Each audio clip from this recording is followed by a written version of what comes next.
भगवान राम के पूर्वज का नाम था खटवांग, राजा खटवांग। उनके मृत्यु के सिर्फ 48 मिनट बचे थे, 48 मिनट्स, 2 घड़ी। उस समय उनका मुलाकात होता है दिव्य महापुरुष से, गुरु से, गोविंद से, और वो पूछते हैं कि मेरी जिंदगी 48 मिनट की है, क्या मैं तर सकता हूं? क्या मैं ज्ञानी हो सकता हूं? क्या मैं भक्त बन सकता हूं? और 48 मिनट में उनके भीतर में प्रज्ञा उत्पन्न हो गई गुरु की कृपा से। दत्त चित्त हो गए, शांत हो गए। तुम्हारी मृत्यु अगर 7 दिन के बाद कोई कह दे तो तुम्हारा मन लगेगा परीक्षित की तरह कथा में? जिनकी कथा सुनने आई हो श्रीमद् भागवत, 7 दिनों में उनकी मृत्यु होनी है। तक्षक नाग उनको डसने वाला है और वो समस्त घर बार का त्याग करके, परिवार का त्याग करके गंगा जी के तट पर आकर बैठ गए हैं। हजारों ऋषि, हजारों महर्षि, जिनका दर्शन तक स्वाभाविक रूप से किसी को नहीं मिलता, जैसे ही लोगों ने सुना कि परीक्षित आ रहे हैं गंगा के तट पर, हजारों ऋषि पहले से वहां जुट गए। परीक्षित पूछते हैं, क्या 7 दिनों में तर जाने का कोई उपाय है? क्या 7 दिनों में मुक्ति पाने का कोई उपाय है? बड़े बड़े ऋषि थे, बोले हम 10,000 साल से प्रार्थना कर रहे हैं, 10,000 साल से पेड़ में लटक रहे हैं, हमारी मुक्ति खुद न हुई, 7 दिन में तुम्हारी कहां से होएगी? बड़े बड़े याज्ञिक, बड़े बड़े सुरवा लेकर के स्वाहा स्वाहा करने वाले, बड़े बड़े मांत्रिक, बड़े बड़े तांत्रिक, विभिन्न विधाओं से पूजा पाठ कर्मकांड करने वाले लोग मौजूद थे। सब चुप हो गए। बोला भैया 7 दिन में हम कैसे बताएं, 7 दिन में कैसे मुक्ति होगी? पर उसी समय वहां बैठे थे कौन? पराशर बैठे थे, व्यास बैठे थे। उसी समय पराशर के पोते और व्यास के पुत्र महाराज घुटनों से भी लंबे जिनके हाथ हैं, 16 साल के सुखदेव गुरुदेव, जो भगवान श्री राधा कृष्ण की प्रिया राधा रानी के हाथों से डालिम अनार खा करके आए हैं, साक्षात किशोरी जी के रूप में ही हैं, और वो टहलते हुए आते हैं। जैसे ही वो हजारों साल के ऋषि उन 16 साल के सुखदेव को देखते हैं, सब दंडवत होकर गिरते हैं।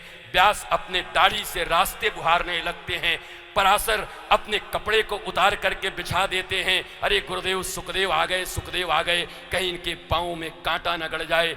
उनके अद्भुत स्वरूप को देख करके परीक्षित के मन में विश्वास हो गया, ओहो, ये हजारों वर्ष से तपस्या करने वाले लोग 16 साल के इस दिव्य महात्मा को प्रणाम कर रहे हैं। ये महात्मा ही नहीं, लगता साक्षात परमात्मा ही चले आ रहे हैं। ये कोई व्यास नंदन नहीं, ऐसा लगता नंद नंदन ही रूप बदल के चले आ रहे हैं। चरणों में गिर करके पूछते हैं, हे गुरुदेव, क्या आप मुझे 7 दिनों में मुक्ति दे सकते हैं? गुरुदेव सुखदेव कहते हैं, सुन, तक्षक ने तुझे काट लिया होता, तेरे मुख से जहर निकल रहा होता, तेरी अंतिम श्वासें चल रही होती, तेरे जिह्वा बंद हो गए होते, कब पपित्त वायु विचूर्णित होकर के तुम्हारी श्वासें अटक रही होती, अगर उस समय में भी आ जाता तो एक क्षण में तुझे मुक्ति दे देता। अरे 7 दिनों में मुक्ति नहीं, मैं तुझे राधा कृष्ण की भक्ति दे दूंगा, आ बैठ मेरे साथ, मैं तुझे कथा सुनाता।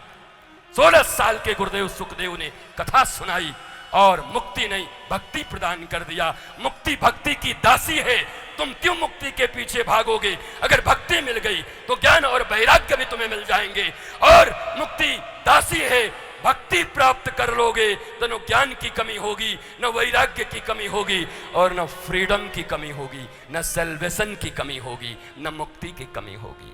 भक्ति चाहिए, भक्ति।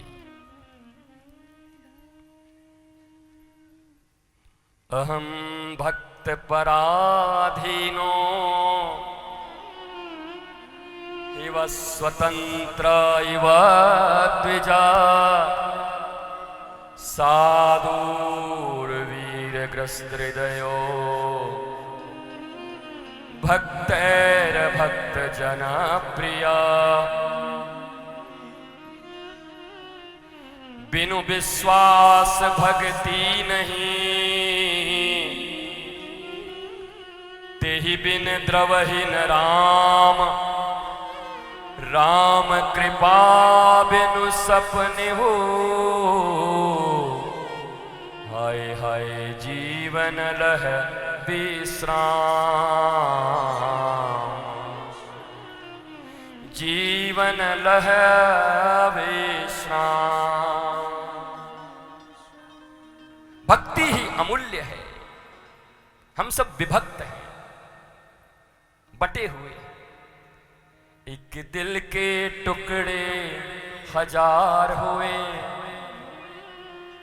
कुछ घर में गिरा कुछ ससुराल मिले।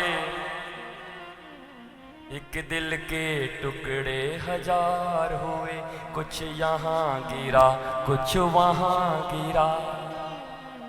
जीवन में बस पीरा ही पीरा। भक्त बनो, विभक्त तो तुम हो, बटे हुए हो, अलग अलग हो, टुकड़े टुकड़े हो गए हैं।